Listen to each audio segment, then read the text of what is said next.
So why do we laugh? It seems like a super simple question, right? But it's actually a huge psychological mystery. And well over a century ago, the father of psychoanalysis himself, Sigmund Freud, decided he was going to figure it out. So let's dive into Freud's pretty fascinating theory and try to uncover what's really going on in our minds when something strikes us as funny. Okay, so our whole investigation is going to start with this one joke told by the poet Heinrich Heine. He's talking about meeting the incredibly rich Baron Rothschild, and he says he was treated, quote, quite familiarly. And look, it was funny back then, and it probably still gets a chuckle out of you now.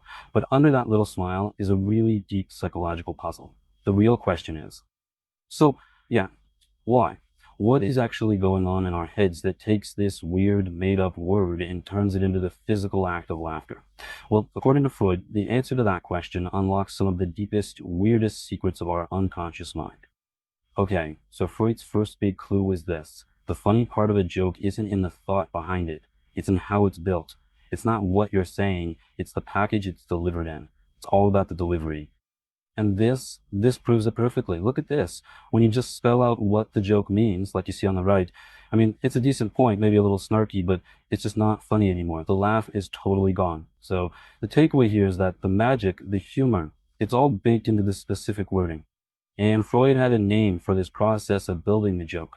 He called it the joke work. You can think of it as a set of mental tricks our brain uses to turn a regular old thought into a punchline. Let's dig into the main technique that's going on in Hein's joke. It's a technique called condensation. Basically, it's when your brain takes a couple of different ideas, sometimes ideas that don't even get along, and just smashes them together into one clever new word or phrase. It's kind of like mental recycling. You're making something new and efficient out of old parts. And here's exactly how it works in this case. You've got the word for familiar, right? And you've got the word millionaire.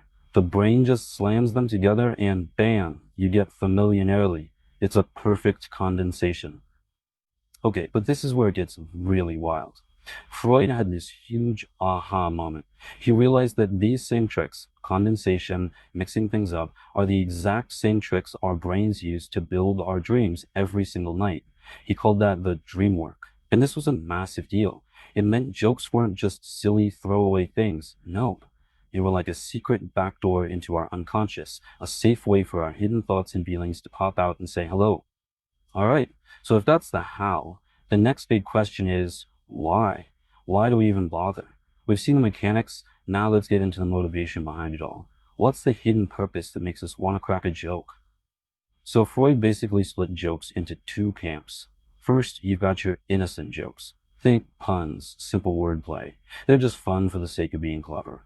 But then you have what he called tendentious jokes. And these jokes, they have an agenda. They have a secret purpose they're trying to achieve.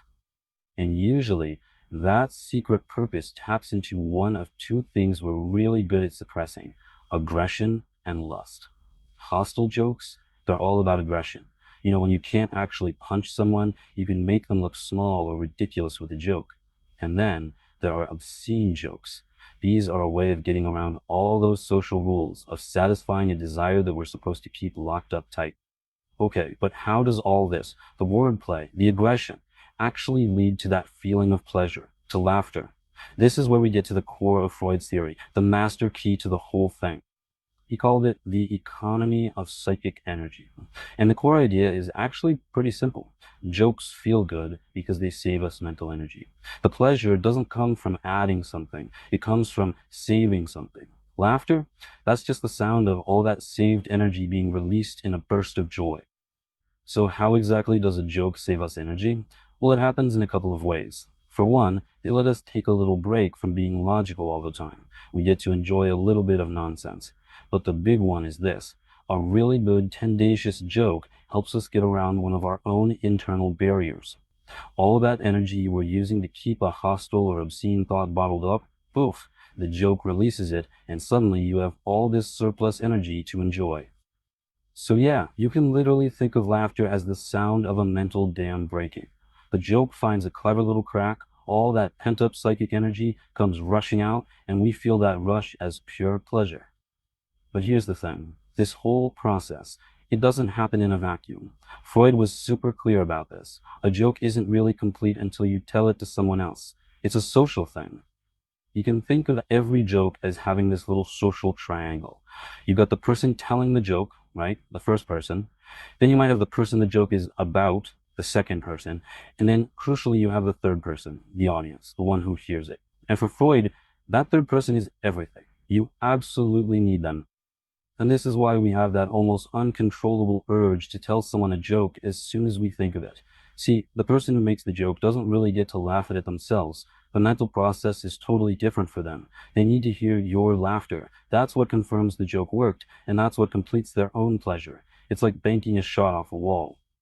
Okay, now just to be precise, Freud didn't think everything funny was a joke. He actually had three distinct categories: jokes, the comic, and humor. So let's quickly break those down. First, you have jokes.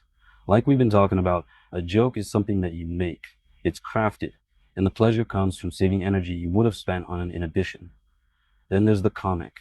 This is something you just find out in the world. Think of someone slipping on a banana peel. The pleasure there comes from a saving of thought. You expect something complex, but you get something surprisingly simple. And finally, there's humor. This is a defense. Think of gallows humor. The pleasure here comes from saving the energy of a painful emotion. You expect to feel sad or scared, but humor swoops in and saves you from it. So the big question is, does this theory that's over 100 years old still hold up today? And the answer is absolutely. You can see it play out perfectly in modern stand-up comedy. Take this joke, for example. It is a perfect modern case of what Freud would call a hostile, tendentious joke. It's clearly targeting social inequality. It makes us laugh, right? But that laughter is a release valve for all the uncomfortable energy, the anger, the frustration we have about this really difficult topic. So when you look at it this way, stand-up comedy isn't just entertainment. It's basically a massive collective coping mechanism. It's how we as a group use all these joke-making tricks to deal with the stressful, messy parts of life. So this all leaves us with a pretty provocative question from Freud. The next time you laugh, I mean really laugh at a joke, just stop and ask yourself, what am I really laughing at? Is this just a silly pun? Or did I just get a little thrill from breaking a rule, from taking a jab at something, or from letting some hidden, repressed part of my mind out to play for a second?